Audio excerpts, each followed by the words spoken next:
I was kind of already behind rolling into retirement, and making this change was super, super risky. Everyone thought I was crazy. And looking back on it, I still can't believe I had the gumption to do it because it sounds insane. Hi, I am Denise Montrose, and you are entering A World Gone Good. Well, hello and welcome. I'm Steve, and I'm so glad you are here and part of our World Gone Good. How can you help us spread the good and reach our goal of 10,000 downloads before our 1-year anniversary next month? It's easy. You're already listening, so that's something. Now follow us and share us on your social media. Subscribe to our show on whatever pod platform you use. Rate and review us. All these things are good. No, they are great ways that help us spread the good and spread the show and get more listeners and just make the world a gooder place. And for that, we say, as always, thank you. So here's a question.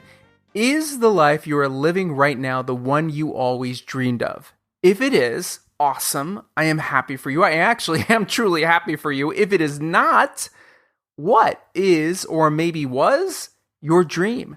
Is it something specific, or is it more of an overall feeling you want to experience that could land you somehow, somewhere more specific? Here's what I want to remind you. There is still time. There's always time. And also, you're not too old. You're actually always getting older. So technically, you're younger right now than you were when I started this sentence. And now you're older. Look, you're not old. Never mind. Listen, you're with me, right? Technically, literally, not old. Maybe the life you always dreamed of just needs a spark of inspiration. Maybe you just need a cow, metaphorically, or in the case of today's guest, literally. Denise Montrose found her cow, metaphorically and literally, and it changed her life beyond her wildest dreams. This is her good story, and I hope it inspires you to live out your wildest dreams. Denise Montrose, you woke up one day and decided you liked a cow named Elizabeth. Go, tell us everything. Yeah, crazy story, completely unplanned. I moved to Tennessee 4 years ago and purchased a house that was surrounded by cow pasture. And I always loved cows, so it was a great place to be. And one day on my 50th birthday, and I didn't realize it at that moment, I just looked back a couple months ago and said, oh my gosh, that was actually my 50th birthday. I was leaving the neighborhood and saw a tiny cow calf by herself in a very small parcel next to a church where there had never been a cow. She was segregated from the herd, and it turns out she wasn't part of that herd anyway. But I went over there and I was like, oh my gosh, I love you. And I started to visit her every single day, and eventually ran into the young man who was taking care of her, and got to be friends with him, became more and more involved with this cow calf. And then at the end of the year, so about 2 months later, he says, hey, I'm going to sell this calf. And I'm like, oh, no, you're not. And I decided to purchase her with the intent I was going to find her a home, or give her to one of the existing animal sanctuaries. And when I called 6 states worth of farm sanctuaries and no one would take her, I decided to open my own. Wow. Now let me ask you something you may not want to answer, but I think my audience and I need to know. How much does a cow cost? And you don't have to give me an exact number. A couple hundred, a couple thousand, Oh, $25? What are we talking? yeah, super good question. So she is a registered Charolais, which means if you compare her to, let's say, a dog in the dog world who has his AKC papers, she came from better quality stock, so she is more valuable. If she was not blind in one eye, her price would have been about $1,000 to $1,200. Wow. I paid him $800. Okay. So she was blind in one eye. And she's considered valuable, so my audience knows, because she's going to make a lot of milk, she's going to get big, and she's going to be sent to slaughter. What makes her valuable in that world of, I make giant air quotes, valuable? Right, right. She is a beef cow, one of the largest breeds, as a matter of fact, because when I buy everything, it's got to be the biggest. Apparently, I have a 160-pound sheepdog, so why not get the biggest cow there is?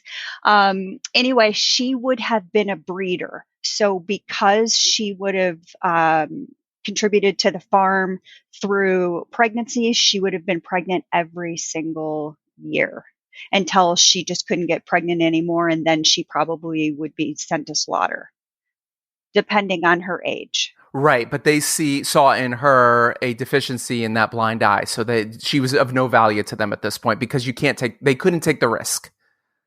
Some farmers don't mind dealing with a cow that's got a bad eye. Some don't have time for it. In her particular case, not only was she blind in one eye, but she was a twin. And very frequently, beef moms don't have enough milk for two calves. So she was rejecting Elizabeth and pushing her away and pushing her away.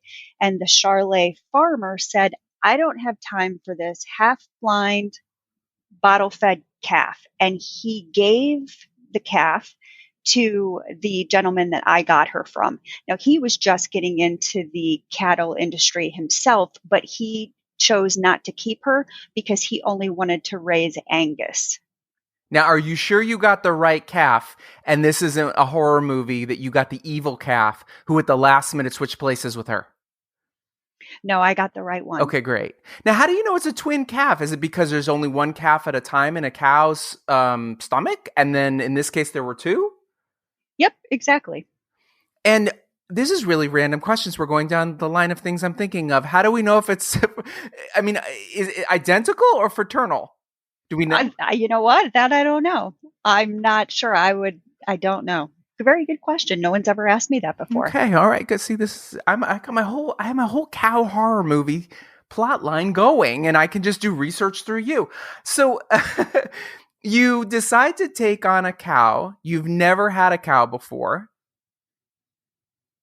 And what is the process in your mind when you made that decision? Did you have the land for this cow? No, as a matter of fact, I could see my home, which I had purchased 4 years before, with the intent I was going to retire in that home. So when I bought it, I kept all these things in mind. You know, I could have my parents come and live with me if they needed care, and they would stay on one side of the house and I would stay on the other. If I needed care as I got older, and I didn't want to become a burden to my only child, then I could have a caregiver move in with me, stay on one side of the house. I could live on the other, all one floor. I can live here forever. And as I said, I'm going to buy this cow. I looked across the pasture and could see my house and thought to myself, I have to sell this house I thought I would be in forever. Wow. And I looked at land for months and months and months. I probably drove close to 5,000 miles all in central Tennessee looking for land. And I was looking because I was actually getting kind of desperate. I was looking at anything between 2 acres, which meant I could keep her and another cow friend because she was desperately lonely. Right. Cows are herd animals. They should not be by themselves, all the way up to 20 acres. And the reason I capped myself at 20 acres is because I'm not married. It's just me. I have limits. The 14 acres I have is already enough for me. Right. Now, I did strategically purchase land where I could, let's just say, God forbid, the nonprofit doesn't work out, I could break off a portion and sell it. And then alternatively, I made sure that there was land next to this land so that if the cow nonprofit is a success, which I know it will be, I can purchase additional land and not have to relocate. So you just took a piece of land that had no house on it. Correct. And I was looking at either land with houses, land without houses. Because things were becoming so expensive, I was trying to be open-minded. And I bought this 14 acres, sold my beautiful home. I mean, this was the nicest house. I still can't believe I owned a house that nice when I look back on it. I'm like, man, what was I thinking selling that house? Because I was going to move into an RV. I did. As a matter of fact, I went and bought an RV, and my 160-pound dog live on this vacant land in an RV. Now, I hired a barn builder, and he was going to build me a barn and a cow run in, which is kind of like a house run in. It's just a place where cows can get out of the bad weather, because I'm a believer that if you're going to own livestock, you need to provide shelter for that livestock. Not every farmer feels that way, but I do. Right. And as I was making, I'm not even exaggerating, my very last trip of stuff to storage, my barn builder called and said, "Hey, Denise, I've got some bad news for you. I know that we're supposed to start building next week, but I went back and retook a look at everything. And because lumber and steel have gone up so much, your barn is going to cost you an additional 30%. And same for the cow run in." Wow. And I paid cash for the land. Right. Had to buy the RV, got everything into storage and moved, and was like, okay, hold on one second. We're just going to have to pause, because I cannot afford to pay 30% extra on everything. That means I'll be helping less cows in the future. So essentially, we're just sitting here hunkered down, doing what we can, but waiting for lumber and steel prices to come down so we can start building. And you're in the very, I would say, beginning steps of your organization. Do you and are you doing everything yourself, or do you have help? No, I'm doing everything on my own at this point, I should say. I made the website myself. I did hire the marketing fellow who also supports us. I own my own business. He did the logo for my for-profit business, so he helped me put together the logo and the colors, which set our tone for marketing moving forward. He did that logo for me. And right now I'm working with the IRS on our 501c3 application. And I can tell you that I thought this was going to be a much easier process, because I had opened a business. I'm like, I've done all this stuff before, Right. but opening a nonprofit is so much more difficult. I can't even tell you. Sure, sure. Now, let me ask you a question that you may not want to answer. Anyone, friend, family, tell you, Denise, what are you doing? Every single Oh person no. that I know. No, I'm not judging you though. I No, think that's where we naturally go. you know what? I have to say that looking back on it, I was the only one. And I have a friend who's a life coach. And when she hears this interview, she'll laugh, because I always say it's impossible to have a friend who's a life coach, because sometimes you just want to call her and vent about whatever. And she breaks it down for you. And you're like, listen, I have to go, because you just want to hang up on her and not talk to her for a while. And then like a week later, you're like, oh gosh, she's right. Right. She even was like, Denise, what are you doing? Especially because I had been a single parent of Abby for so long, which comes with all of its own additional financial burdens. I would have, I was kind of already behind rolling into retirement, Right. and making this change was super, super risky. Everyone thought I was crazy. And looking back on it, I still can't believe I had the gumption to do it, because it sounds insane. But something spoke to you. So what is it that spoke to you? This is the second time in my life that I have been divinely guided to do something. And I think this happens, or can happen, to people, and sometimes they just don't pay attention to it. And this divinity can come from wherever you feel it comes from. For me, the universe was driving me to make this change. It's almost as if I couldn't walk away. I could not walk away from this cow.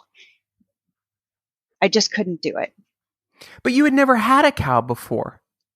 No, I have never had a cow. I did get involved in dog rescue for a while. I love animals. I'm an empath, so empaths tend to relate better to animals almost than people in some cases. But I could actually feel her sadness. I could feel her loneliness.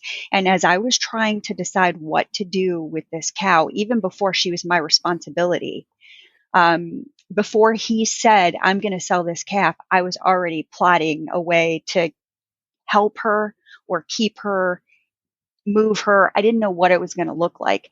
But Steve, if you can imagine the worst breakup you have ever had, where you're crying and sobbing all night long and there's tissues all over the place and you can't eat, that was my life for a couple of weeks. I would get up and it looked like someone punched me in the face because I had been crying all night Right. because I was just distraught over wanting to keep this cow who I had connected with in a way that I never would have had this not happened. A lot of people say to me that cows don't have feelings or they can't communicate or they're, just a very passive, boring animal. And I go, listen, if you're saying that, I know that you've not spent any time with a cow because they're just like dogs, big, but bigger. Well, I'm going to say two things. First of all, regarding your friend who's the life coach, I have all the respect in the world. However, she hears me go, however, she's going to cringe. However, However, I had a friend for a long time and we had a rule of like I would call up or she would call me and it was like, okay, you're getting on board with me. I'm on board. I am about to tell you something and I'm 100% right. And no matter what I say, I'm 100% right. And I'd be like, you're 100% right. Go. And no matter what they said, I let them be 100% right for that phone conversation. And then a few days later, we talked and we kind of talked it through going, maybe you were 88% right. Because that's just being human. So yeah, that's totally normal. yeah. She always has everyone's best interest at Of heart, and course.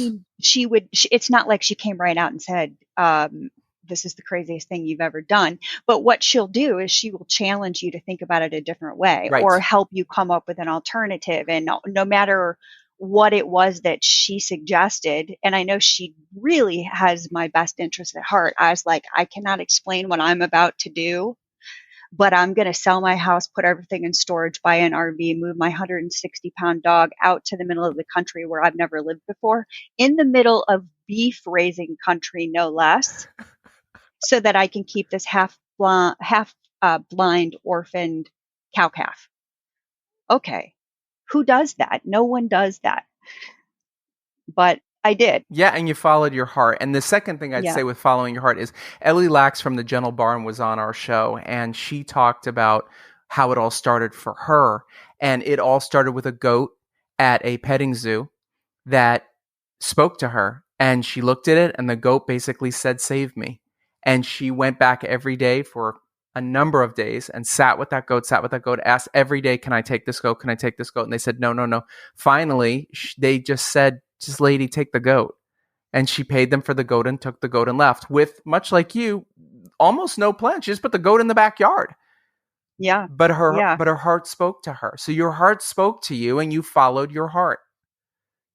Yes. Yeah. And funny story, I did listen to that podcast. I'm familiar with Ellie and her story. As a matter of fact, they have a Gentle Barn location in Tennessee, which was right next to where I lived in Murfreesboro, Tennessee. Right.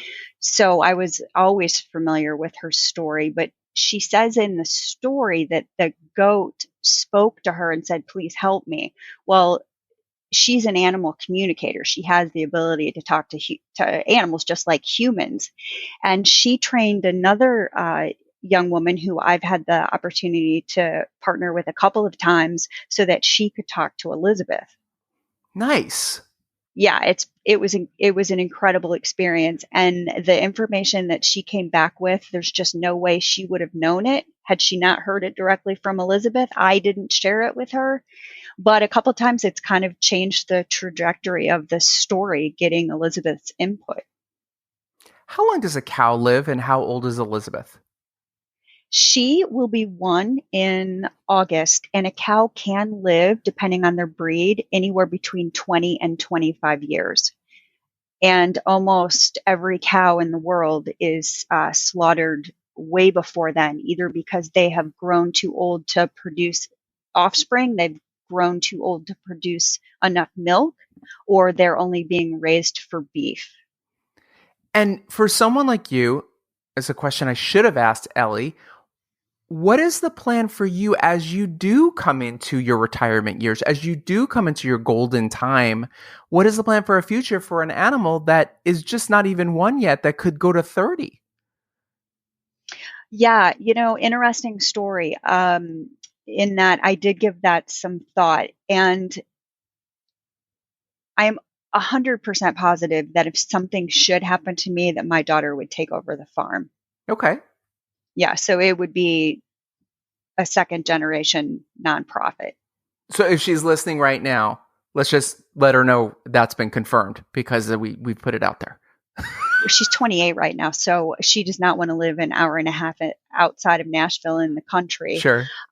So I think that she would say, yeah, I'm not ready to do it right now. But as she has kids and gets older, I know that this is going to be someplace that she's going to want to spend more time, especially when she has kids. I have a cave, so I'm going to be the coolest grandma in the world. I have a cave and I'll have cows. I mean, come on. Who could top that? And she just was here a few days ago for a visit and left and was pointing out a piece of the property. She thought it would be really great to put a little weekend vacation cabin. Oh. But she also every day is how are the cows? Before she left, she said, can we go see the cows? When she gets here, she said, can we go see the cows and feed the cows? And she loves them. She loves them. And my horror movie plotline just got better because there's a cave. Yeah. And a cow in a cave could be amazing. Now, wait, how many cows do you have right now? I have two. I just turned down an opportunity to take a third calf, and it turned out that just as I was ready to say, it breaks my heart, but I'm going to say no, somebody stepped in to take this calf who was 100% blind at birth, and the farmer said, I don't want to deal with this. Now, in that particular case, 99% of farmers would kill it immediately because it's at that point a liability. Right. And that's an example. People ask me all the time, what are you rescuing cows from?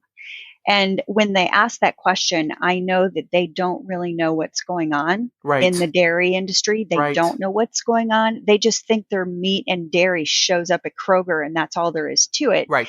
And I could tell you so many horror stories, but that's an opportunity where that farmer could call me and say, hey, Denise, I just had a calf, 100% blind, born. Will you take the cow? Or maybe if I'm lucky, they would say, would you take the calf and the mom? You were talking about getting a second friend for Elizabeth. When did you get the second friend for Elizabeth?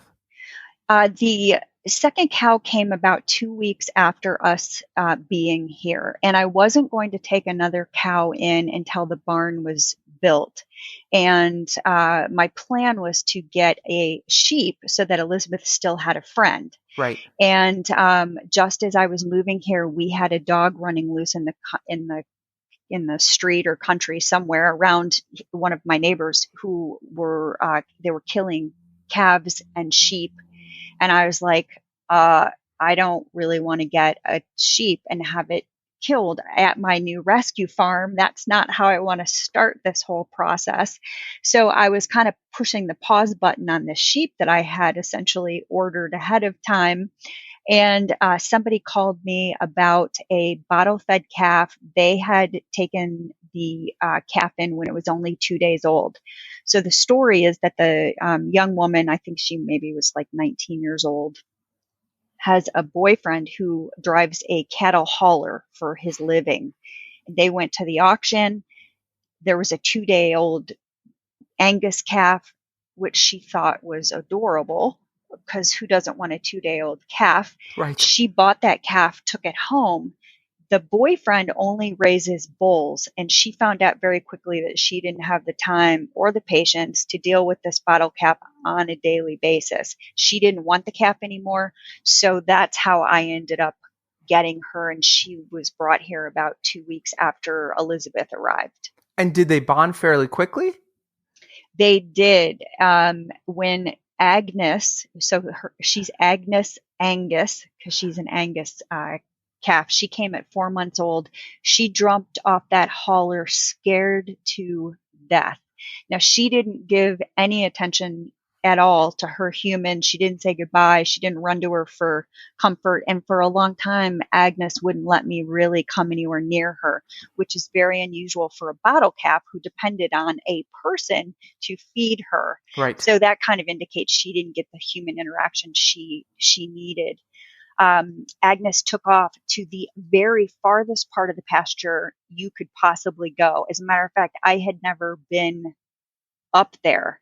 So I followed them up there and I called Elizabeth, who used to listen to me and come when she was called. Right now, she's going through her teenage years and she just looks at me and says, I hear you calling me, but I'm not coming. So I called Elizabeth. She started to follow me. The calf started following her. And when we got about halfway up to where Elizabeth had been sleeping, which was by the RV, the calf turned around and ran and hid again in that far part of the pasture. And she stayed there for a day and a half. And Elizabeth stayed with her the whole time. And then eventually they came out together and got something to eat. And they've been inseparable ever since. You named it Samma Farms, or is it Samma Farms? Samma. Samma. And what does that name mean? Yeah, that's a really good question. So and I had wanted a farm my whole entire life. I clearly manifested the cow and the farm, and didn't realize I was doing it. So we can talk about that more if you want to. But when I ended up realizing that I was going to have my own farm, I'm like, okay, what am I going to call it? And it was super important for me to pick the right name. I named the cow rescue. So the business is Tennessee Cow Rescue. And that was because I learned through trying to market my own business and internet SEO that people were going to sit down and type in Tennessee Cow Rescue. Exactly. So that name was open. So that's why I took it. Right. But when I was trying to find a name for the farm, every single farm name was taken. So not necessarily taken by the state of Tennessee, but it was taken on social media. Right. Or there was a restaurant named, one of the things that was on the list was Copper Cow Farm. And it was a restaurant, or it was a beef farmer. I can't remember, but everything was taken. So I started thinking about it. Samma in Sanskrit means right. So in the Eight Noble Path, there are essentially 8 things that we should all be doing in our life to reach nirvana, just to simplify things. So they're like right understanding, right action, right thought, right speech. And at this point in my life, doing the right thing and being honest and having integrity is super important to me. And when people kept asking me, why are you doing this exactly? I kept saying, it's the right thing to do. Right. It's the right thing for me to do. So I was a religious studies major in college. Of all the religions, I admire Buddhism the most. My dog is named Buddha. Samma Farm was a good fit. And if you look at our logo, which is a cow kind of turned into a flower pot, because I'm a master gardener. And then the lotus flower, which also ties back to Buddhism, has 8 leaves, which represent the Eightfold Path. So you started talking about manifesting. And yes, right now, you're in one place. You've almost seemed to have manifested the first part. If I'm just looking at it the way I'm seeing it, there's more manifesting to come. Yes, no? Yes. Oh, of course. I ask a lot of people this question. I say to them, if you could talk to yourself, your 16-year-old self, what would you tell them? I'm going to ask that of you, but I'm going to ask you a second question, which I'm going to ask you to answer first. So let's go a different route. Anyone following this, I say this every time. I'm not going to edit that part because that part made no sense, but don't worry. This part will. Okay. Will you come back to this show in 1 year and tell us where you're at in 1 year? Yeah, of course. I'd love to. And where do you see yourself at, or hope to manifest yourself to, or the possibilities to in 1 year? What's the perfect, I don't want to say outcome, What's the perfect next step in the ladder? The next step for me is getting through the business portion of this process, which is the very unfun part. The 501c3 and dealing with the IRS and the opening the bank account and establishing the board and the bylaws and deciding, who's going to own the land. Is it the nonprofit? Is it going to be me? What is all of that going to look like? None of this is fun. I really dislike this portion and can't wait for it to be behind us. But it's an important part of establishing the nonprofit and what it'll look like in the future. So a year from now, all of that's behind us. I would really be happy if the barn was built, which means I feel comfortable taking on any and every cow that should need help. And then at that point, we are also able to better interact with the community and have them come and spend time here, which is a benefit for them as well as the cows. And that we've really integrated into the community, which so far has been very receptive. And that was hard for me thinking about relocating someplace again, because when I moved to Tennessee from Ohio 4 years ago, I didn't know anybody. And then now I'm doing it again. And I'm even moving to a smaller town, which is filled with beef farmers. And I'm going to open a cow rescue farm. Hello. I'm from and I say this all the time. I'm like, I am a woman who doesn't know how to farm or how to care for cows. I'm learning these things, of course. I'm very left leaning in my thinking. I'm from the North. I mean, I couldn't be any more out of place, but they've been very welcoming. But what I love is so many of my listeners who hear my shows, these shows, hear people who have already not completed the journey, but have done the good and now are living in the good. You're in the flux of it. You're in the motion, right? Yeah, for sure. For sure. And I've described it this way and it's kind of what it feels like. And I don't remember what this game is called. I even played it when it first came out on my iPhone. But that game where you set up a farm and you decide where you're going to put stuff and Oh if yeah, you're it's going like to raise Farmville or chickens. something weird. Farmville, Yeah. yes, maybe that's what it is. That is exactly what my life is like right now. And there are days when I actually want to cry. Sure. I want to cry because it's so difficult and there's so much to do and I'm only one person. But then I try to flip that script around and I say to myself, do you have any idea how lucky you are that you get to do this and you get to make such a difference, not only in so far 2 cows' lives, but a lot of other people through education and training. And I'm going to make an impact on the community. Yeah. And I have changed my life, but then I also get to decide what everything is going to look like, where it's going to go, what the program's going to look like. So I didn't have to step on the land and go, gosh, I really don't like that barn. I wish it was over there or whatever, whatever, whatever. Everything gets to be exactly the way I picture it in my mind when I close my eyes. That is every project that I've ever done. I work in television. I work in creating. I used to create web series. Even this podcast, I had no clue how to do a podcast. I didn't know the first thing about what an RSS feed is. I thought you had to go to like, I thought it was like when I used to put things up, like I'll put it up on YouTube and then I'll have to go put it up on this other site, another site. I didn't know that you could hit one button. Everything gets done for you. You don't even have to hit the button anymore because everything is basically self-regulates itself once you put the information in. But you learn as you go and you grow with that learning and then you figure out what's working for you and what's not. So on that note, reaching back to what I asked earlier, what would you tell 15, 16-year-old you? What would you tell that little Denise? I guess I would probably tell myself that life is going to be completely different than you imagine it to be. If you're open to that. I think that there are people and I don't know if they're the lucky ones or the unlucky ones, but if let's say you look at a 16-year-old and they say I am going to be a doctor, and then they get all the way through high school, all the way through college, all the way through med school. They're now 60 years old and they're like, I'm a doctor. I was a doctor.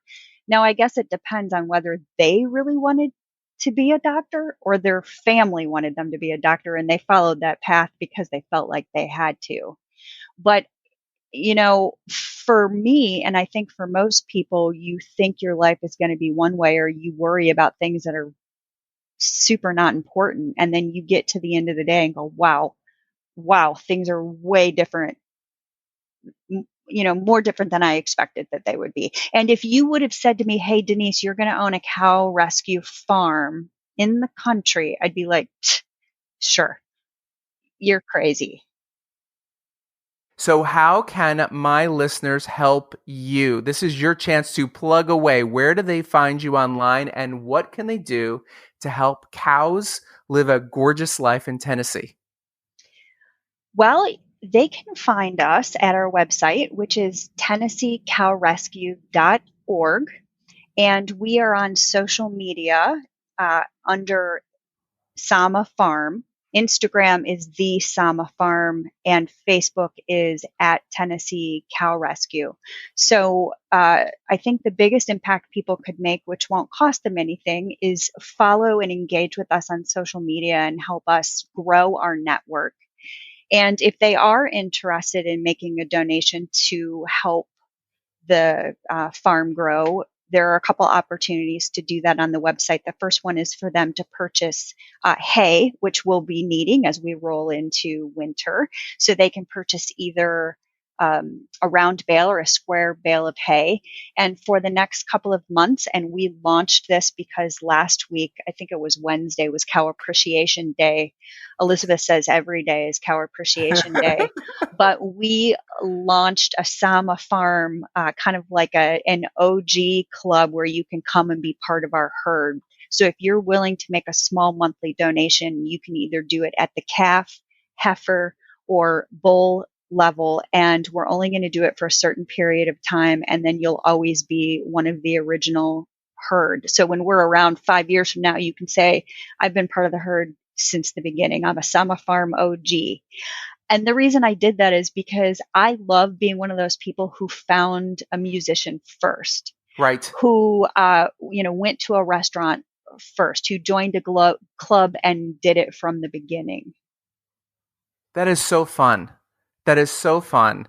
And it reminds me of places where you can buy a brick for a building or for a walkway up to a building and put your name on it. And then you're part of the foundation, literally the foundation of that place. Exactly. Yeah. That same philosophy for sure.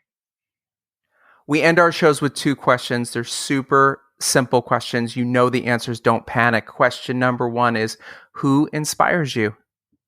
Gosh, I suppose it would be easy to just name someone famous that everyone knows. But at this point in my life, the people who inspire me are the people who stand up for the marginalized, because no person or animal should be felt, or should feel insignificant, or be treated as if they don't matter.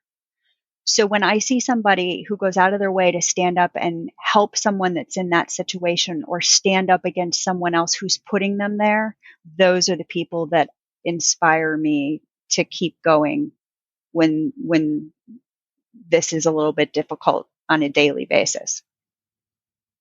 And the final question we end every show with, again, can go back to anything we talked about or anything you want to say. Real simple. Tell me something good.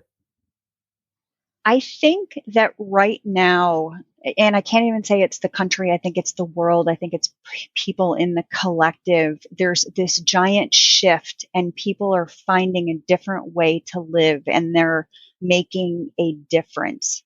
And a perfect example of this is your podcast, where you're highlighting those of us that are trying to do good in the world. And I think that the more we can shine the light on that, the more people will join in and either want to partake or choose something good to do that speaks to their soul. Thank you, Denise, for sharing your good. Since recording this episode, Denise has added 2 more cows to the Samma Farm family. Go visit them online to see how you can help build a cow rescue empire.